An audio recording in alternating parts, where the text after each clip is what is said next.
Jean, chapitre 20. Le dimanche, Marie de Magdala se rendit au tombeau de bon matin, alors qu'il faisait encore sombre, et elle vit que la pierre avait été enlevée de l'entrée du tombeau. Elle courut trouver Simon-Pierre et l'autre disciple que Jésus aimait et leur dit, « Ils ont enlevé le Seigneur du tombeau et nous ne savons pas où ils l'ont mis. » Pierre et l'autre disciple sortirent donc et allèrent au tombeau.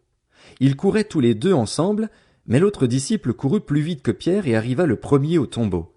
Il se pencha et vit les bandelettes posées par terre, cependant il n'entra pas. Simon-Pierre, qui le suivait, arriva et entra dans le tombeau. Il vit les bandelettes posées par terre. Le linge qu'on avait mis sur la tête de Jésus n'était pas avec les bandes, mais enroulé dans un endroit à part. Alors l'autre disciple, qui était arrivé le premier au tombeau, entra aussi, il vit et il crut. En effet, il n'avait pas encore compris que, d'après l'Écriture, Jésus devait ressusciter. Ensuite les disciples repartirent chez eux. Cependant, Marie se tenait dehors près du tombeau et pleurait. Tout en pleurant, elle se pencha pour regarder dans le tombeau, et elle vit 2 anges habillés de blanc assis à la place où avait été couché le corps de Jésus, l'un à la tête et l'autre aux pieds.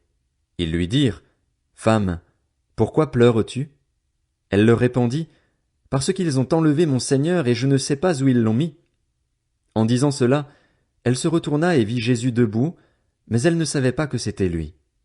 Jésus lui dit, « Femme, pourquoi pleures-tu?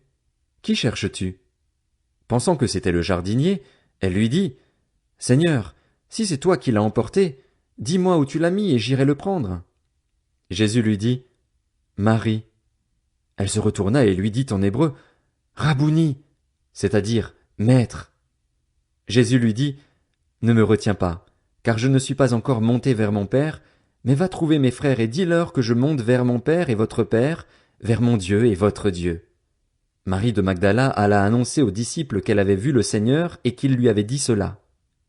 Le soir de ce même dimanche, les portes de la maison où les disciples se trouvaient rassemblés étaient fermées, car ils avaient peur des chefs juifs.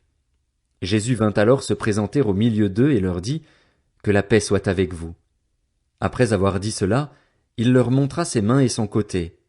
Les disciples furent remplis de joie en voyant le Seigneur. Jésus leur dit de nouveau, « Que la paix soit avec vous.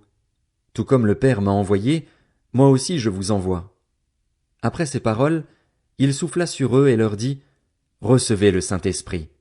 Ceux à qui vous pardonnerez les péchés, ils leur seront pardonnés. Ceux à qui vous les retiendrez, ils leur seront retenus. » Thomas, appelé Didyme, l'un des 12, n'était pas avec eux lorsque Jésus vint.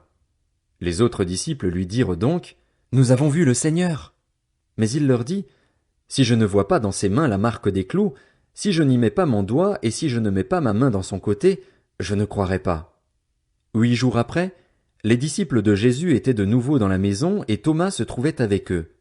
Jésus vint alors que les portes étaient fermées, se tint au milieu d'eux et dit, « Que la paix soit avec vous. » Puis il dit à Thomas, « Avance ton doigt ici et regarde mes mains. Avance aussi ta main et mets-la dans mon côté.